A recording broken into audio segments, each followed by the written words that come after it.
कहानी की शुरुआत होती है 1973 की सोवियत सेंट्रल जेल में, जहां बोहेमियन नाम का एक कैदी था जिसे लगभग 2 साल पहले जेल हुई थी। उसने देखा कि कैप्टन विकिल्स्की एक बहुत ही निर्दयी आदमी था जो अपने मजे के लिए कैदियों को बुरी तरह पीटता था। जल्द ही बोहेमियन को एक वर्कशॉप के बारे में पता चला जहां हर एक कैदी काम करने का सपना देखता था। असल में जो भी कैदी उस वर्कशॉप में 2 दिन काम करेगा, उसकी जेल की सजा से 3 दिन कम हो जाते थे। साथ ही वर्कशॉप में काम करते हुए ध्यान काम पर ही लगा रहता और दिन आराम से कट जाता।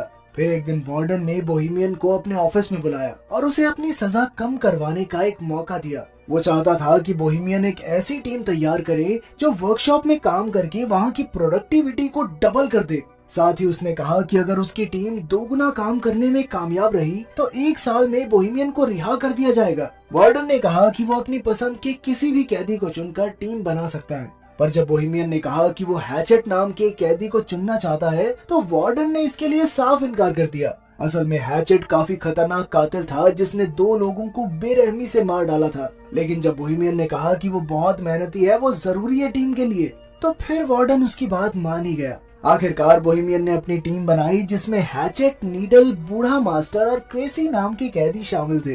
बोहेमियन के दोस्त हैचेट से थोड़ा डर रहे थे, तो बोहेमियन ने उन्हें समझाया कि हैचेट से बिना बात किए उसे बस अपना काम करने दो। असल में बोहेमियन और हैचेट काफी अच्छे दोस्त थे क्योंकि कुछ समय पहले हैचेट ने बोहेमियन की जान बचाई थी। खैर, जल्द ही उनकी टीम काम करने वर्कशॉप में आ पहुंची। वहां जाकर नीडल एक गार्ड को चिढ़ाने लगा, जिससे गार्ड को बहुत गुस्सा आया। पर अभी वो नीडल को पीट नहीं सकता था क्योंकि उन्हें वर्कशॉप का बहुत जरूरी काम करना था। खैर, फिर हम देखते हैं कि सभी कैदी काम करने की तैयारी कर रहे थे। कुछ देर बाद गार्ड ने वहां आकर सबको चॉकलेट्स दी क्योंकि उसकी पत्नी ने एक लड़के को जन्म दिया था। लेकिन बाद में कैप्टन ने गार्ड को चेतावनी देते हुए कैदियों से दूरी बनाकर रखने को कहा, क्योंकि उनमें और जानवरों में कोई फर्क नहीं। अगर उन्हें लगा कि गार्ड नरम स्वभाव का है तो उसे कच्चा चबा जाएंगे। उधर बोहेमियन की टीम की मुसीबतों की शुरुआत हो गई थी जब हैचेट ने मशीन चालू करने से इनकार कर दिया। कैप्टन ने बोहेमियन को इशारा किया तो वो हैचेट के पास गया और तब हैचेट ने उसे बताया कि मशीन में एक कबूतर फंसा हुआ है। अब उन सब ने मिलकर मशीन खोलने की कोशिश की, मगर उनके पास इस काम के लिए औजार ही नहीं थे। तभी कैप्टन और गार्ड वहाँ उन्हें देखने आए कि यहाँ चल क्या रहा है। हालांकि मशीन में कबूतर फंसा हुआ था, लेकिन कैप्टन ने फिर भी मशीन चालू करने का हुक्म दिया। फिर कैप्टन ने गार्ड को मशीन चलाने को कहा, मगर जैसे ही गार्ड बटन दबाने लगा, हैचेट ने उसे गर्दन से पकड़ लिया और कहने लगा कि जब तक कबूतर आजाद नहीं होता तब तक किसी कीमत पर मशीन शुरू नहीं होगी। तभी अचानक नीडल ने पीछे से कैप्टन पर हमला करके उसे बेहोश कर दिया। फिर उसने क्रेसी को दरवाजा बंद करने को कहा। ये सब देखकर बोहेमियन काफी घबरा गया क्योंकि मामला हाथ से निकलता जा रहा था। अब कैप्टन और गार्ड उनके कब्जे में थे और वो आगे के प्लान के बारे में सोचने लगे।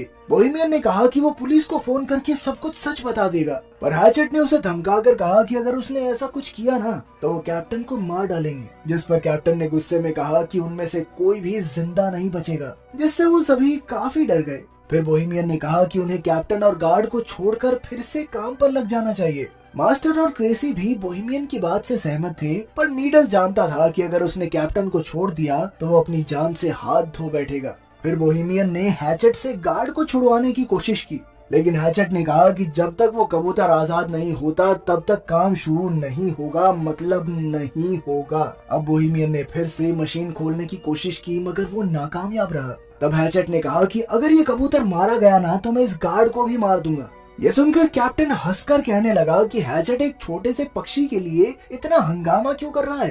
फिर उसने हैचेट के मरे हुए भाई का मजाक उड़ाना शुरू कर दिया, जिसके बाद हैचेट गुस्से में कैप्टन को मारने दौड़ा, मगर फिर बाकी कैदियों ने जैसे तैसे उसे शांत किया। अब बोहेमियन जानता था कि जल्द ही जेल के बाकी गार्ड्स वहां आते ही होंगे, इसीलिए उसने प्लान बनाया कि वो कैप्टन और गार्ड्स को रिहा कर देंगे ताकि बदले में वो भी सही सलामत जेल वापस जा सके। खैर, कुछ ही देर में गार्ड आकर दरवाजा खटखटाने लगे।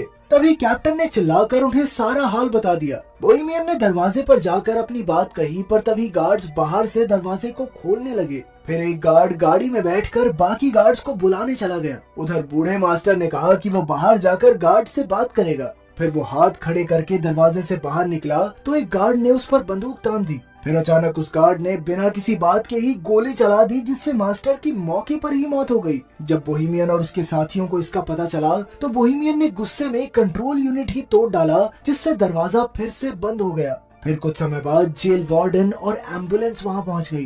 वार्डन ने कहा कि वो उन कैदियों से बात करके मामला सुलझाना चाहता है। वार्डन ने पुलिस वालों को दूर भेजने की कोशिश की ताकि कैदी डर कर कोई गलत कदम न उठा ले, मगर पुलिस चीफ तो वहाँ से हिलने को तैयार ही नहीं था। उधर कैदियों की टोली अंदर ही फंसी हुई थी और उन्हें कुछ समझ नहीं आ रहा था कि क्या करें।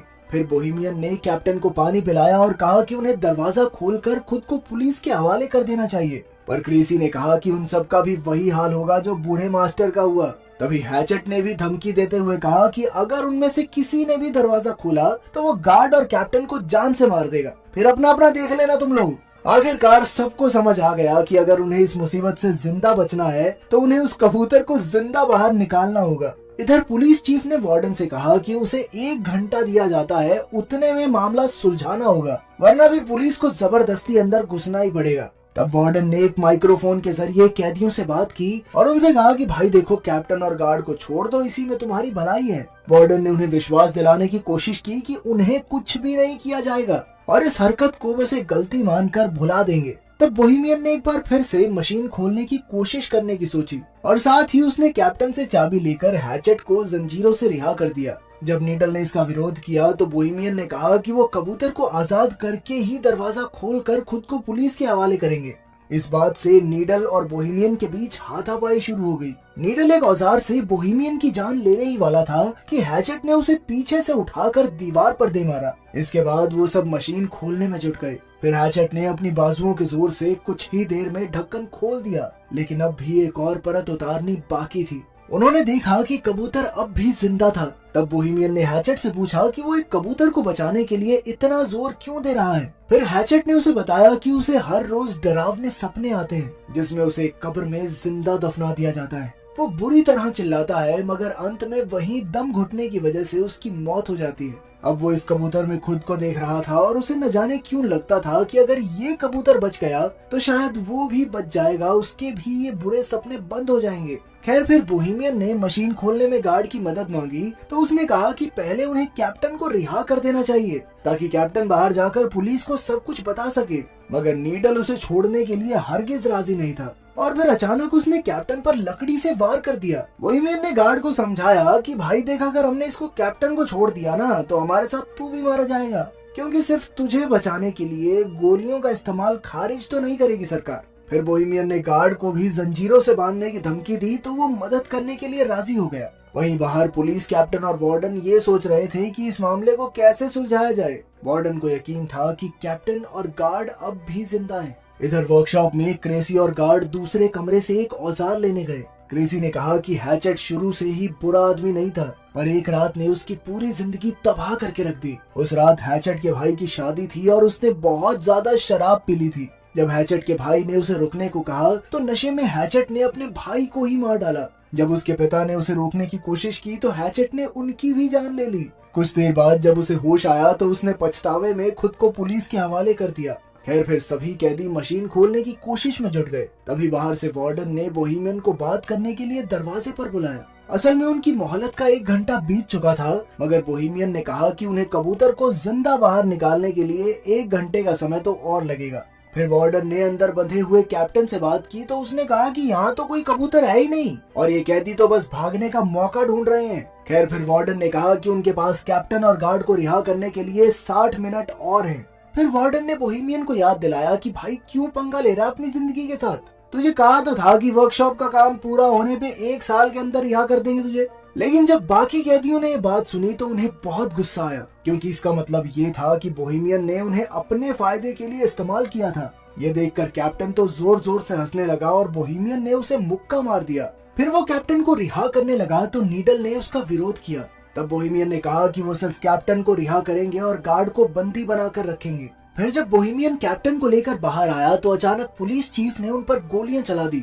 अब बोहेमियन तुरंत कैप्टन को वापस अंदर ले आया और मामला फिर बिगड़ गया। उधर बाहर वार्डन ने गुस्से में पुलिस चीफ के मुंह पे मुक्का मारा, पर चीफ ने कहा कि क्या हो गया भाई, उनका समय खत्म हो गया है, बाहर निकालना चाहिए हमारे सोल्जर को। तभी वहाँ एक ट्रक में कई सिपाही आ पहुंचे। वहीं दूसरी ओर सभी कैदी मशीन के ढक्कन में छेद करने में कामयाब रहे। फिर बोहेमियन ने उसमें अपना हाथ डालकर कबूतर को बाहर निकालने की कोशिश की, मगर वो उसके हाथ नहीं लगा। नीडल ने तो ग्राइंडर की मदद से ढक्कन को काटने की भी कोशिश की, लेकिन कोई फायदा नहीं हुआ। आखिरकार उन्होंने एक और छेद करने का फैसला किया, मगर उनके पास जरूरत के औजार नहीं थे। तब बोहेमियन ने कैप्टन से औजारों वाले कमरे की चाबी ले ली। वहीं बाहर सिपाहियों ने वर्कशॉप के ऊपर धावा बोलने की तैयारी कर ली थी। अंदर कैदी वेल्डिंग मशीन से लोहा पिघलाने में लगे थे, मगर उन्हें मशीन चलानी ही नहीं आती थी। तब कैप्टन उनकी मदद के लिए आगे आया। इधर कैप्टन लोहा पिघला रहा था और उधर सिपाहियों ने दरवाजे पर बॉम्ब फोड़ने की तैयारी कर ली। आखिरकार कैदी मशीन खोलने में कामयाब रहे, मगर वो कबूतर तो वहाँ से उड़ना ही नहीं चाहता था। तभी कैप्टन ने अपनी बंदूक निकालकर कैदियों पर तान दी, लेकिन अचानक हैचेट ने कूदकर उसकी गर्दन पकड़ ली। फिर हैचेट ने उसका सर कुचलकर उसे बेरहमी से मार डाला और ये देखकर गार्ड की तो सिट्टी पिट्टी गुम हो गई। इसके बाद हैचेट ने कबूतर को बाहर निकाला और उसे पानी से साफ किया। तभी अचानक दरवाजे पर जबरदस्त धमाका हुआ और कई सिपाही अंदर घुस आए। सभी कैदी डरकर जमीन पर लेट गए, मगर हैचेट खड़ा हुआ और उसने कबूतर को हवा में उड़ा दिया। तभी पुलिस चीफ ने गोली चलाने का हुक्म दिया और इस वारदात के बाद हैचेट की मौके पर ही मौत हो गई। लेकिन बाकी कैदी जमीन पर लेटे हुए ही कबूतर के आजाद होने की खुशी मनाने लगे। पुलिस चीफ ने उन्हें भी मारने की कोशिश की, मगर पीछे से गार्ड ने उसे रोक दिया। गार्ड ने झूठ कह दिया कि हैचेट ने उन सबको बंदी बना रखा था और इसी वजह से कैदियों को बिना किसी सजा के वापस जेल भेज दिया गया। बोहेमियन और उसकी टीम के लिए हैचेट हीरो बन गया और वहीं कबूतर को आजाद करते ही हैचेट की जिंदगी का मकसद पूरा हो गया और वो चल बसा। तो क्या आपके हिसाब से हैचेट ने सही किया? कमेंट्स में जरूर बताना। मिलते हैं अगली वीडियो में।